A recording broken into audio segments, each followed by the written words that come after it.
Hey everybody, I'm back with another video. This one's not necessarily a request or anything. I just was going to be coloring up this cute little Rosie image from Sugar Nellie and thought she would be fairly quick. So I'm just going to start coloring her in. I'm going to be using her on a Valentine card, and originally the stamp she was part of their Christmas release, and she had this halo because she was more of a Christmas angel, but I wanted to use her for Valentine's, so I simply took a baby wipe and used it to wipe away the ink from the halo part before stamping her. And so now I've got a cute little kind of Cupid image. And I stamped her on Copic X-Press It with the Memento Tuxedo Black ink, and I'm just going to get started with my E000. And I'm going to have my light source coming in from the upper right, just because that's where she's facing, and I like to have the light hitting her full on the face. So I'm just going to lay on my color.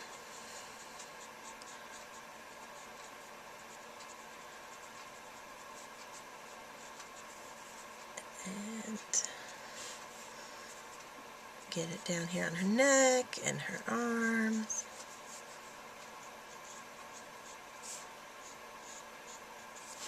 We're just getting it on.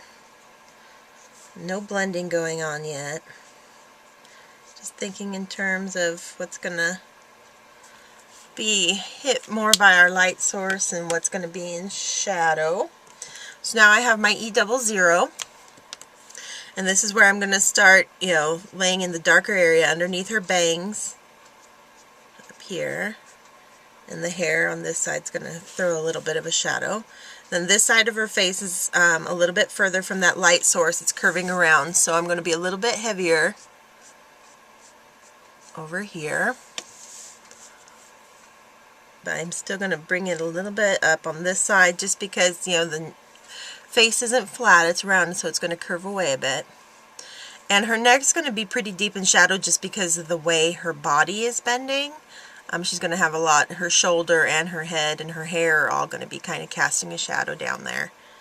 And then this back side of the arm, of course, is behind her body, so it's going to be darker in shadow. But then as the forearm comes out, I'm still going to leave a little bit of white along that inside edge, because as the rays of light came down, it will, once it starts poking out from her torso, you'll see a little bit of light catching there.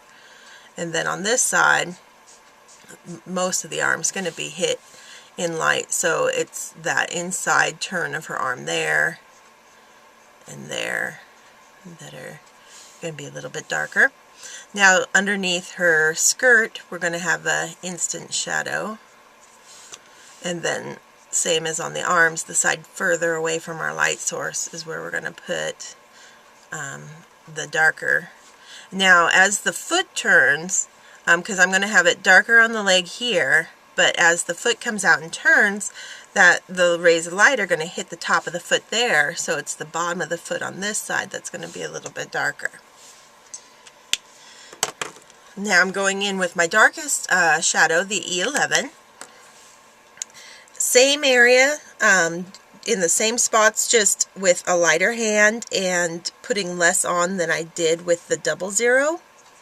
But this is just going to reinforce those darkest shaded areas. I can be a little bit more heavy-handed on this side of the face again, because I want to really accentuate that curve of her cheek back there. A little bit there, and then of course underneath the neck is going to be quite a bit of the E11, and this part of the arm back here, that's behind her torso.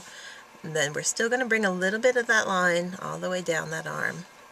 And we're going to have a little thin line of it on this arm as well. Okay, and then underneath the skirt is going to be heavy shadow. And the far side of this leg and foot. And down this leg till about the ankle, and then I kind of taper it out just by lifting and using the very point of the pen. and then underneath the foot here. Okay, so now is where we're going to start. Oh, and I want to get a little bit of her nose too, just on this side, so we add some depth. Okay, now I'm going to go back, working my way back down. This is where I start blending everything, the E00. And start right over the 11, just with a kind of feather touch.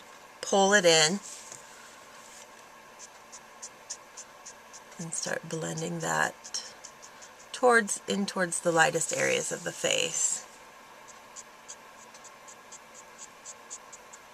And you can see I still have left kind of that center white that's going to finally be filled in with the 000 at the end. Same on the arms here, just to give us a nice light area at the end.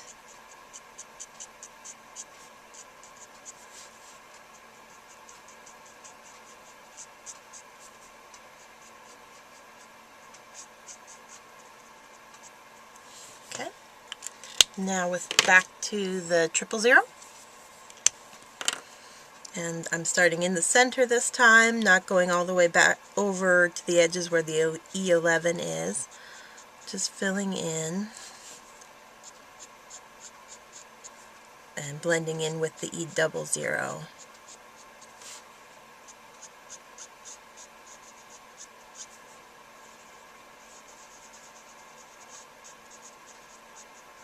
Okay. Now for her little rosy cheeks, I'm going to use my R00. Rosy cheeks on Rosie. She's cute. I like her a lot. Okay, and now my R20 to darken them up a bit. And you can certainly just use an R20. I like muting it down a bit with the R20 or the R00. And now I'm going to take my E00 and just kind of blend that in on this side, and I'll use a little bit of it over here where it curves around, but for the rest of that side I'm going to use the E000 to blend the R in on the inside of the face where it's lighter. Okay.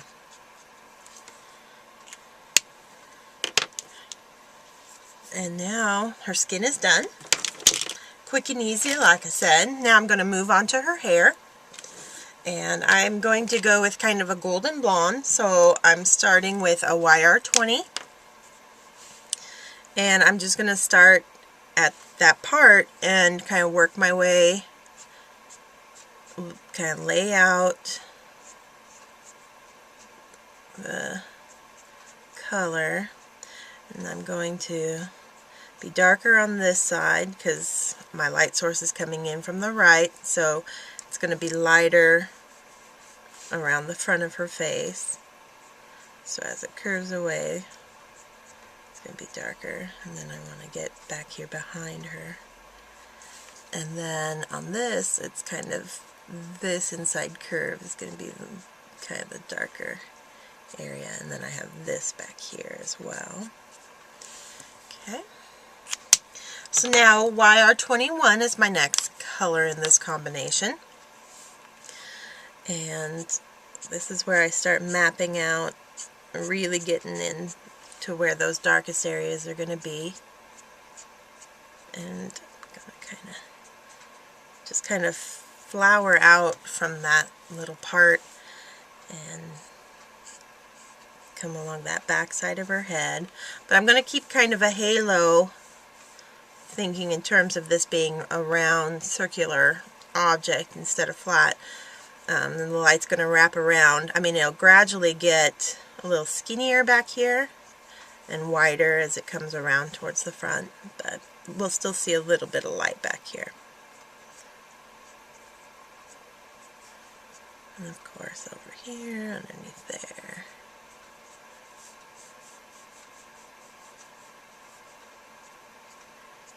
Okay. Now my next darkest is the YR24.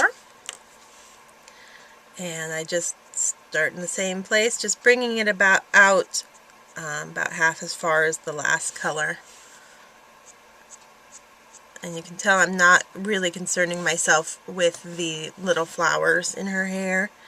I'm probably going to be putting like little pearls or pearl drops or something there, so I wasn't taking particular care working around them. But if you wanted to color those and keep them flowers, just be a little bit more mindful of where you're laying down color.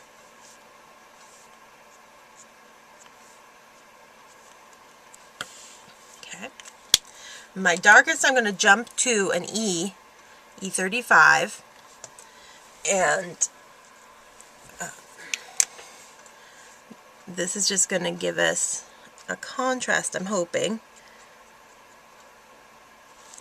It's dark enough, and I think that's going to be dark enough because I still want her to look like, you know, a golden blonde. I don't want to get too muddy with this. So just hints of it, of the E back here. And then as the hair is kind of fanning away from the light source on this side. And then back behind her neck's going to be dark. And there, there. And we'll give her little tips, some darkness there. Okay. Now is where I'm working my way back down and start blending it all together. Back to the YR24. So right over that E35. And always following in the direction of how the hair is growing out of the head. So instead of one continuous stroke like this, I'm always kind of, because it's, you know, I'm working around the head as it's falling from that top of her head down. And then back here.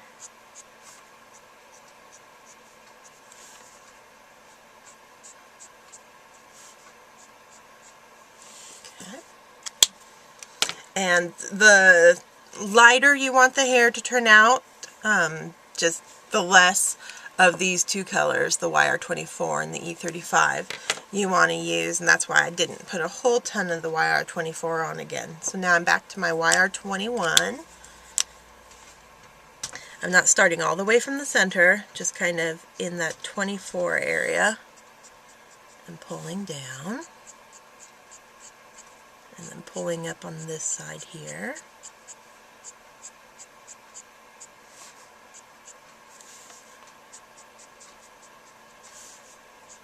Still leaving it pretty white on that side closest to our light source. And then finishing off with the YR20. And that's coming in. And this is where you're deciding how glossy you want the hair to be. If you want it to have a high shine, this is, you leave some white showing. And I am going to leave a little bit of white on her. We're trying to, just like that, not much, doesn't need much. Okay, so I got that on there, and now I'm going to, this, you could be done. You have a nice, smooth, blended hair there. I like to add in the low light, so I'm going to go back in with my E35, my darkest color in the combination, and just follow in really lightly with the very tip of my marker. On this image, I've got some guidelines that I'm just going to go kind of quick flicks right over top of and break through those shiny areas, and that's just going to give us some extra definition. And then I'm going to add my own in as well.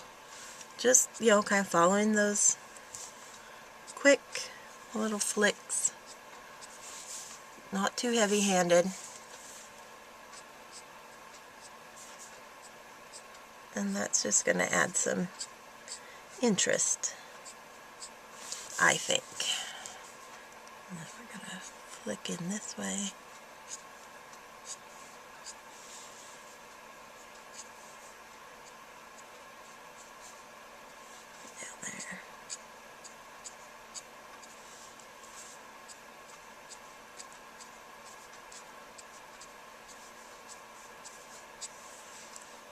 Okay.